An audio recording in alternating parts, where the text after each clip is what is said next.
안에서 하나님과 원수되었던 골로새인들이 그리스도 안에서 이제 다른 사람, 다른 신분의 사람이 되었음을 바울은 밝힙니다. 바울이 고린도 교회의 성도들에게 주 예수 그리스도의 이름과 우리 하나님의 성령 안에서 씻음과 거룩함과 의롭다 하심을 얻었다라고 강조한 것처럼 예수 그리스도의 대속으로 말미암아 오늘 말씀 가운데는 하나님 앞에 흠없고 죄 없는 자로 세워주셨다라는 것을 바울은 밝힙니다. 골로새인들뿐만 아니라 사도 바울 역시도 마찬가지입니다. 그가 하나님 앞에 거룩한 자 또는 흠없는 자가 될 수 있었던 것은 자신이 어떤 유대인으로 또는 가말리엘 문화생으로 바리새인 중에 바리새인으로 살았기 때문이 아니라 오직 예수 그리스도의 대속으로 말미암아 의롭게 되었다라는 것을 본인도 확실하게 믿고 또 감사하고 있습니다. 오늘 말씀의 22절 신성경은 하나님과 친구 사이로 화해시켜 주셨다라고 번역을 했습니다. 사실 이 부분 때문에 하나님과 친구가 되고 예수님과 친구가 되었다라고 하는 이 표현 자체에 좀 거부 반응을 일으키거나 또는 부정적인 그런 표현을 하시는 분들이 적지 않습니다. 하지만 우리의 친구의 개념이 아니라 유대인들과의 친구의 개념을 좀 이해한다면 충분히 납득할 수 있으리라고 생각을 합니다. 우리의 친구의 개념은 서로가 좋은 관계이거나 또 때로는 불편하면 얼마든지 또 헤어질 수 있는 그런 관계가 친구예요. 조금 더 이렇게 끈끈함이라든지 유대 관계가 조금 부족하죠. 유대인들에게 친구는 가족 그 이상의 관계입니다. 그러니까 위아래의 문제가 아니라 서로의 한 가족 그 이상의 의미가 친구예요. 그래서 둘 중에 하나, 친구이거나 원수이거나 이 두 개의 관계로 설명하기 때문에 하나님과 원수라고 하는 부분이 이 전환이 되어서 반전이 이루어지면 가장 근접한 관계는 친구의 관계입니다. 그래서 아마 신약성경은 그 부분 때문에 하나님과 친구의 관계가 되었다라고 번역을 한 것 같아요. 헬라어 성경에는 친구라고 하는 말이 없습니다. 그냥 하나님과 화목하게 되었음을 밝히고 있는데요. 에베소서 2장 16절에서 바울은 이 화목에 대해서 예수 그리스도는 십자가에 달려 죽으심으로 유대인과 이방인 사이에 가로막힌 미움의 벽을 허물어 뜨리셨습니다. 이 둘을 하나가 되게 함으로써 이 둘 모두 하나님과 화목하게 되기를 바라셨습니다. 라고 유대인과 이방인 사이에 이 가로막혔던 미움의 벽이 허물어졌음을 밝힘으로 특별히 에베소 교회에 방문한 유대인들을 그리고 이방인들에게 서로 적대 관계가 아니라 그리스도 안에서 화목하게 된 가족과 같은 관계임을 바울은 밝히고 또 권면했습니다. 다시 말하면 예수 그리스도의 피 대속으로 말미암아 두 가지의 화목이 이루어지는데 오늘 말씀 가운데 있는 것처럼 하나님과 우리 사이에 수직적인 관계에서 화목이 이루어지고 이 화목이 이루어지면 수평적인 관계에서 이 세상에 살아가는 모든 사람과 화목하기를 힘쓴다라고 하는 점이에요. 어제도 잠깐 말씀드린 것처럼 이 원수를 사랑하라 하는 말씀은 너무도 부담스러운 말씀이에요. 차라리 피하고 보지 않으면 몰라도 사랑하라 라고 하는 말씀은 굉장히 적극적인 말씀인데 그러기 위해서는 내가 그 사람을 이해해야 되고 포용해야 되고 또 그 사람에게 나를 맞춰야 가능합니다. 나를 내려놓지 않으면 결코 사랑할 수 없어요.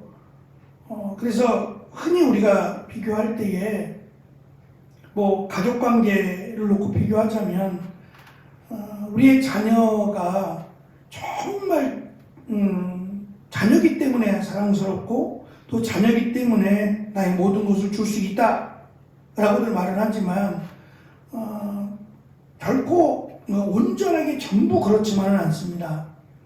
때로는 미울 때도 있고 화가 날 때도 있고, 근데 그럼에도 불구하고 언제 그랬냐 싶게 사랑의 관계로 돌아설 수 있는 것은 이미 그 안에는 그 미움이라고 하는 또는 그 불편한 관계 자체를 넘어서는 그 마음이 이미 열려있기 때문에 가능한 일이에요. 자녀이기 때문에 가능한 일인 것처럼 우리가 다른 사람, 나와 관련이 없다라고 하는 사람도 사랑할 수 있다라는 것은 우리에게 많은 것을 사실 희생하고 헌신하게 하는 그런 내용이 포함되어 있습니다. 어쨌든 사도 바울은 이 부분이 원칙이라고 하는 점, 기준이라고 하는 점을 지금 제시하고 있는 겁니다. 하나님과 우리 사이에 가로막혔던 원수였던 담이 허물어지고 화목하게 되어서 하나님을 아버지라 부르며 하나님께 나아가서 기도할 수 있고 하나님 우리에게 은혜를 주심을 우리가 경험한다면 수직적인 관계에서 그가 어떠한 사람이든 간에 원수가 되지 않기를 사랑하는 사람이 될 수 있도록 수평적인 관계에서도 화목함이 이루어져야 된다라는 것을 바울은 강조합니다. 그래서 하나님과의 관계가 화목된 관계가 유지되고 또 사람과의 관계가 화목된 관계가 유지될 수 있도록 우리가 노력을 해야 된다라는 점을 기억해야 합니다. 우리가 살아가면서 실수를 하지 않으려고 부단하게 애를 쓰고 또 그렇게 하는 것이 지혜로운 삶임을 압니다. 그럼에도 저희 주변에도 보면 이 말을 잘하시는 분들이 있어요. 조리 있게 정말 잘하시는 분들이 있어요. 때로는 부럽기도 합니다. 그런데 말을 적게 하는 사람보다 말을 잘하고 또 많이 하는 사람이 실수할 가능성이 훨씬 높더라고요.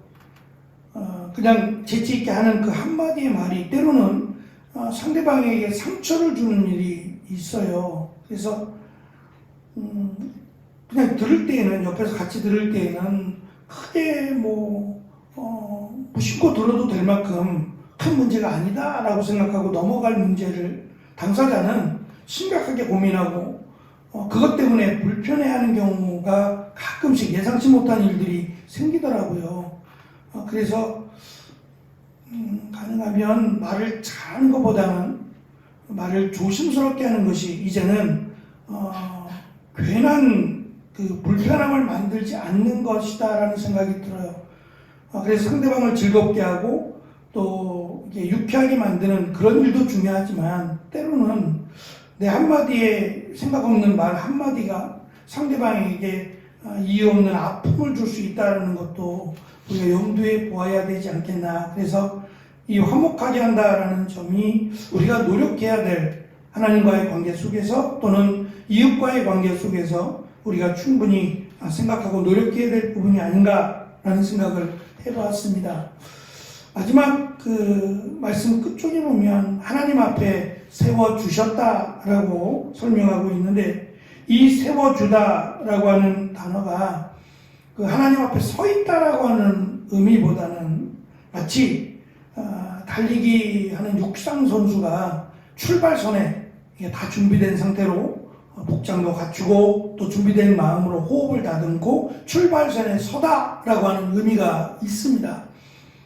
그래서 이제 경기가 시작이 되면 바로 그것에 전념해서 이 목적지를 향해서 달려가겠죠. 마찬가지로 그리스도 안에서 거룩하고 흠없는 성도가 되었다면 그것이 끝이 아니라 이제 출발선에 선 시작이라고 하는 점이에요. 그것을 세워주셨다라고 지금 번역을 했는데 그 끝을 향해서 우리는 달려가고 있는 사람들이에요. 경주자가 달리다가 멈출 수 없죠. 그 목적지를 향해서 그것만을 바라보고 호흡도 조절하고 그것만을 생각하며 달려가는 것처럼 이제 예수 그리스도의 대속으로 말미암아 거룩하고 흠없는 성도가 된 우리들은 주님 오시는 그날까지 그 목적지를 향해서 하나님의 나라를 향해서 그것을 바라보며 달려가야 한다라고 하는 점을 바울은 강조합니다. 달리기 하는 사람들 물론 마라톤도 있고 여러 가지 다양한 모습이 있겠습니다만 지금처럼 이렇게 긴 마라톤이 아니었어요. 그때 당시의 마라톤은 지금보다 현저하게 짧았어요. 그러다 보니까 마라톤을 하게 되면 그것에만 집중을 합니다.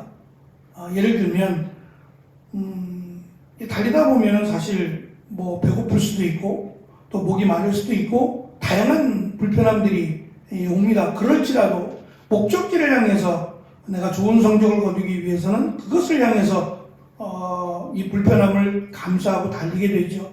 마찬가지로 세상의 것에 미혹되어서 달리다가 다른 곳으로 가거나 목이 마르다고 물을 마시거나 뭐 그러지 않는다는 거죠. 목적지에 이르길 때까지는 달리는 일에 온전히 전념해서 가는 것처럼 주님을 향해서 또 하나님을 향해서 달려가는 이 길에 세상이 오히려 우리에게 방해가 되는 무거운 짐들을 내려놓고 갈 수 있는 그런 마음을 가지라고 하는 권면을 바울은 하고 있습니다. 어찌됐든 화목이라고 하는 하나님과 우리 사이에 또 우리와 이웃과의 관계에서 화목하라라고 하는 이 말씀을 기억하면서 우리에게 맡겨주신 여러 가지 일들, 그 일들을 통해서 더불어 함께 세워가는 그런 은혜가 있기를, 그리고 우리에게 달려갈 길을 허락하셔서 그리스도를 향해서 하나님을 향해서 달려가는 이 길에 주저함이나 돌아섬이 없는 온전히 주님을 향해 나아가는 오늘 하루가 되어지기를 간절히 축원합니다. 기도하겠습니다.